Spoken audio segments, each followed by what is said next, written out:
The Nobel Peace Prize, arguably the world's most prestigious recognition of efforts towards peace, justice, and diplomacy, but also one of its most controversial. In 2009, barely 9 months into his presidency, Barack Obama was awarded the Nobel Peace Prize for his extraordinary efforts to strengthen international diplomacy. In contrast, Donald Trump, who helped broker the Abraham Accords between Israel and Arab states and received formal nominations from multiple countries, has been nominated but not awarded. So why did Trump win it, and why might Trump never? Let's unpack the complicated, often contradictory world of Nobel Peace Prize, its history, its politics, and why some leaders are celebrated while others are sidelined. Alfred Nobel, the Swedish inventor of dynamite, was once dubbed the Merchant of Death. After reading his own mistaken obituary, blaming him for profiting from weapons, he rewrote his legacy by establishing the Nobel Prizes, including one for peace. In his will, he specified that the Peace Prize should go to person who shall have done the most or the best work for fraternity between nations, for abolition or reduction of standing armies, and for holding and promotion of peace congresses. Sounds straightforward, right? But in practice, the reality is far from it. The Norwegian Nobel Committee, which selects the laureates, has enormous discretion in interpreting this mandate. The criteria are vague, nominations are secret for 50 years, and deliberations are closed to the public. The result? A process that appears elite, Eurocentric, and deeply political. Until 1960, every single laureate came from Europe or North America. The first non-white recipient, it took 50 years. The first Asian recipient, that was Lee Duk-do, and he refused the prize. Of more than 110 individual prize winners, only a handful come from Asia or Africa. The committee is composed entirely of Norwegians, usually retired politicians. Critics urge this leads to a Western-centric worldview, overlooking the global south and movements like anti-colonial resistance. And perhaps no omission speaks louder than the man they never awarded, Mahatma Gandhi. Gandhi was nominated 5 times. His philosophy of non-violence has inspired countless global leaders, yet the committee never awarded him. In 1948, the year he was assassinated, they awarded no one, saying there was no suitable living candidate.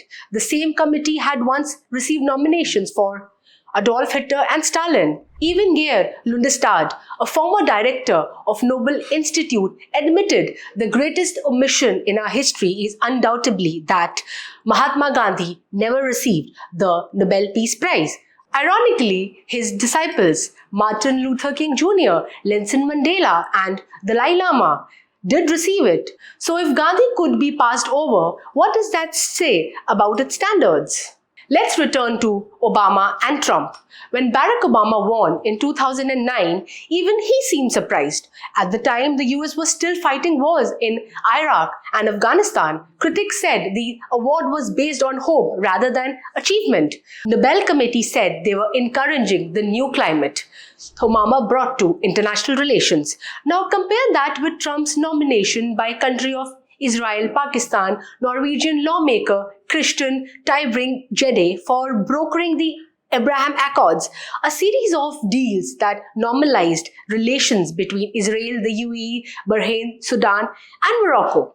Some urge if Obama won for intention, shouldn't Trump be considered for results? But it's not so simple. The Nobel Peace Prize is no strange to contradiction. Henry Kissinger, co-architect of the Vietnam War bombings, won in 1973. Yasser Arafat, along with Israeli leader, won in 1994 despite a violent past. Abiy Ahmed, Prime Minister of Ethiopia, won in 2019, but 2 years later led his country into a civil war, bombed his own country's citizens. Malala Yousafzai won in 2014 for her advocacy on girls' education, symbolic, powerful, but not tied to peace accords or disarmament. These examples raise questions. Is the prize for past actions future promise or symbolic resonance? And when viewed through this lens, Trump's polarizing image, rhetoric, and domestic policies may have worked against him. The selection process is opaque. The public doesn't know who gets nominated, why someone wins, what metrics are used.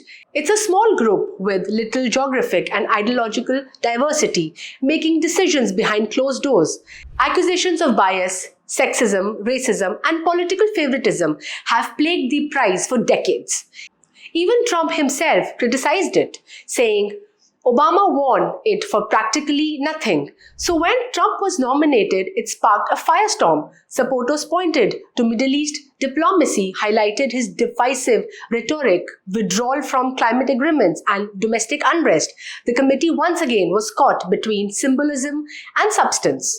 The real debate isn't just about Trump or Obama. It's about what the Nobel Peace Prize has become, a mirror of reflecting our global contradictions.